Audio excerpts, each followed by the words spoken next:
Hey, hi guys, I am Kamlesh Prajapati. I am story teller. First time try कर रहा हूँ story के लिए. हैशटैग हे सुनो. ऐसे हादसे अक्सर नहीं हुआ करते हैं. परियों के देश से एक परी को मैंने सीढ़ियों से उतरते देखा था. ना रुकने वाले समय को मैंने ठहरते देखा था. उस तेज बारिश की बूंदों को मैंने धीमे होते देखा था. दिल और दिमाग को इश्क में बगावत करते देखा था. इसी के आसपास है मेरी आज की ये कहानी. ये बात है कुछ 6 महीने पुरानी, जब मेरी उससे बात हो रही थी. हाँ, ये वही लड़की है जो सीढ़ियों से उतर रही थी. उसके बारे में, उसकी खूबसूरती का अंदाज़ा आप इसी बात से लगा सकते हैं. उसको देखते ही मेरे दिमाग ने कह दिया था, भाई तेरी औकात से ये ज़्यादा है. पर दिल ने कहा, यार थोड़ी दूर चलकर देख. दोस्ती एक ऐसी चीज़ है जो ना चाहते हुए भी कई लोगों को साथ ले आती है. थोड़ी दूर चलकर देख, शायद कुछ हो जाएगा. तो यह बात को मैं अपने दिमाग में समझाते हुए मैंने कहा, चल दिल की बात एक बार मानकर देखते हैं, एक बार ट्राई करते हैं. तो बस उस शाम रोज की तरह हाय हेलो वाली बात हो रही थी. तो कह दिया, सुनो अब नहीं रहा जाता. सुनो अब नहीं रहा जाता. यह वर्ड तो मैंने सेंड कर दिया, बट जब तक मैं कुछ समझ पाता मैंने उसे झट से डिलीट कर दिया. पर देर हो चुकी थी. वो टेक्स्ट पढ़ चुकी थी. झट से उसने पूछा, क्या नहीं रहा जाता. इस वक्त कहने के लिए मेरे पास कुछ नहीं था. दिमाग ने कहा, कह दे कुछ नहीं. दिल ने कहा, आज मौका है, हाले दिल बयां कर दे. दिमाग ने कहा, फिर कराएगा बेइज्जती अपनी. दिमाग ने कहा, फिर कराएगा बेइज्जती अपनी. दिल ने कहा, यार एक बार करा के देख ले, कुछ अच्छा हो जाएगा. तो यह सोचकर कह दिया उसे, सुनो तुमसे मिलना है मुझे. सुनो तुमसे मुझे मिलना है. तो उसने कहा, हाँ ठीक है, चल कल कॉलेज मिल रहा है ना, कोई दिक्कत नहीं है. मैंने कहा, ऐसे नहीं, कुछ खास है, कुछ बताना है. कई बातें हैं जो किसी और से नहीं कहो, तुमसे कहना है, इसलिए मिलना है. वो समझ गई. हाँ, वो जानती थी कि मैं उसे पसंद करता था. तो उसने कहा, तू मेरा जवाब जानता है, फिर भी तुझे बात करनी है. दिमाग ने कह दिया, हो गई ना बेइज्जती, करा ली अपनी बेइज्जती. पर दिल, यार वो जानती है, बट तूने अपना हाले दिल बताया कहाँ है. एक बार बता के तो देख, शायद कुछ बात बन जाए. तो सोचा, ठीक है चल. मैंने कहा, यार वो सब ठीक है, बस मैं तुमसे मिलना चाहता हूँ, और जो कुछ भी है मेरे दिल में मैं बताना चाहता हूँ. हाँ, मैं तुम्हारा जवाब जानता हूँ, बस मुझे मेरी बात रखने का मौका दो. तुम एक बार ना कह देना, मैं अपनी ना लेके मेरे घर चला जाऊँगा. यह बात सुनकर उसने शायद मेरी फीलिंग्स की कदर की, और उसने कहा, ठीक है हम मिलते हैं. उसने कहा, जगह कौन सी होगी. अब जगह का तो पता नहीं था. दिल और दिमाग की कसम में मैं उलझा हुआ था.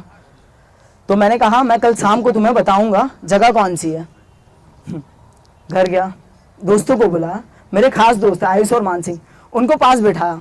कहा, भाई बात हो गई है ऐसी, शायद अब इस कहानी को अंजाम मिल जाएगा. आयुष ने कहा, भाई कुछ कहानियां अधूरी ही अच्छी लगती हैं, जो तेरी अधूरी है. मानसिंह ने कहा, तेरी औकात से ज़्यादा है. मेरे को दिमाग की याद दिला दी उसने. यह सोचकर मैंने कहा, यार जा रहा हूँ उसके साथ, कुछ बताओ, अच्छा मैं उसे कुछ समझा पाऊँ. तो कहा, ठीक है चल, बजट में रेस्टोरेंट देखते हैं. तो बजट में रेस्टोरेंट का भी पता किया गया. आयुष ने कहा, ले जाएगा कैसे. यार ये भी बहुत था कि बजट में उतने पैसे नहीं थे, और घर वालों से मैं ले नहीं सकता था. ये बात तो जग जाहिर थी कि मतलब स्टूडेंट के पास पैसे ज़रूरत से कम होते ही थे. तो मैंने कहा, यार ले कैसे जाऊंगा, वो कुछ पता नहीं है. तो उसने कहा, रेगुलर फ्रेंड्स हैं, तो फिर अगर तू ऐसे प्राइवेसी में ले जाएगा, थोड़ा ऑकवर्डनेस फील होगा, नर्वसनेस होगी, तो मज़ा नहीं आएगा. तो हमारे अहमदाबाद में VITS चलती है, तो तू कॉमन रेगुलर वाले रूट से ही लेके जा उसे, तो ज़्यादा वो कंफर्ट रहेगी, जैसे रेगुलर तुम लोग मिलते हो. तो मुझे आयुष की बात ठीक लगी, और मेरे दिल और दिमाग को भी सही लगा. तो दिल ने कहा, यार स्पेशल है, कुछ स्पेशल कर. दिमाग ने कहा, भाई ट्राई कर, ये असर करेगा. तो बस नेक्स्ट डे मैंने कहा कि मिलते हैं कल 12 बजे VITS बस स्टॉप पर. उसने कहा, ठीक है मैं कल शाम आऊँगी, सॉरी कल आऊँगी 12 बजे. यह सोचकर ठीक है मैं सो गया. Saturday night, sorry Monday night, Sunday night को उसका टेक्स्ट आया. कहा, यार सॉरी कल मुझे थोड़ा काम है, तो मैं कल नहीं आ पाऊँगी. यह टेक्स्ट पढ़ते ही मैं खाना खाने बैठा था, खाना अधूरा सा रह गया. दिमाग ने कह दिया, हो गई ना बेइज्जती, करा ली, अब चले. दिल मानने को तैयार नहीं था. उसने कहा मंडे को नहीं आएगी, मतलब वो बाद में आएगी, उसने ना नहीं कहा है। दिमाग लड़ बैठा दिल से। उसने कहा ए दिल सुन, हमारे सीने में होकर उसकी साइड ले रहा है यार, तुझसे बगैर चीज नहीं देखी मैंने आज तक। मैंने भी कहा यार दिल में कोई मलाल ना रहना चाहिए, एक बार तो उसे बताना है, एक और बार कोशिश की जाएगी। कुछ दिन बीते, हमारी बात थोड़ी थोड़ी चल रही थी, रेगुलर हाय हेलो। इस बार आग उसकी तरफ से थी। उसने सामने से पूछा हे मंडे या सैटरडे। जब तक मैं कुछ समझ पाता मंडे या सैटरडे, मुझे लगा असाइनमेंट की बात हो रही है। मैंने कहा हाँ मंडे को सबमिट करना वो असाइनमेंट। उसने कहा अरे बुद्धू।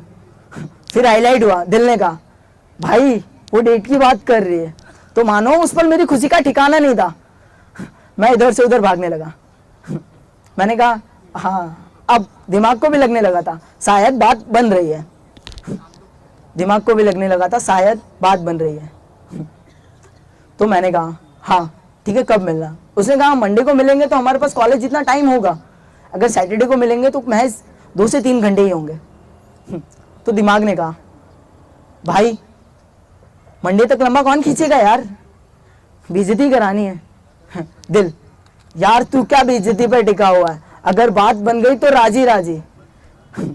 यह सोचा, दिल हमेशा फंसाता था। तो मैंने कहा ठीक है चलो कोई नहीं। तो मैंने सोचा मंडे को कह देंगे, नहीं दिमाग ने कहा यार सैटरडे बोल, जल्दी खत्म कर, और इस बार तो बात उसने की है तो शायद हो जाएगा कुछ। तो कहा ठीक है चलो मंडे। तो बात हुई, मंडे का कैंसिल कर कर बात हुई सैटरडे। चलो सैटरडे मिलते हैं। सैटरडे का वो रोज आया, सैटरडे मिलते हैं। थैंक यू भाई।